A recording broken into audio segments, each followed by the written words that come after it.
এই পৃথিবী কতই না বৈচিত্র্যে ভরা, কতই না জাতি, যারা যুগ যুগ ধরে নিজেদের অস্তিত্ব টিকিয়ে রাখার জন্য কতই না পন্থা অবলম্বন করেছে। তেমনি পৃথিবীতে এমন কিছু জায়গা রয়েছে যার অনন্য বৈশিষ্ট্যের জন্য বিশ্ববাসীর কাছে নজর কেড়েছে। তেমনি একটি দ্বীপ হলো মেগিঙ্গো দ্বীপ।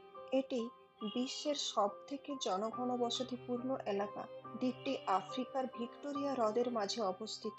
দ্বীপটির আয়তন 0.49 একর, আর এইটুকু জায়গায় প্রায় 200 থেকে 300 মানুষ বসবাস করে।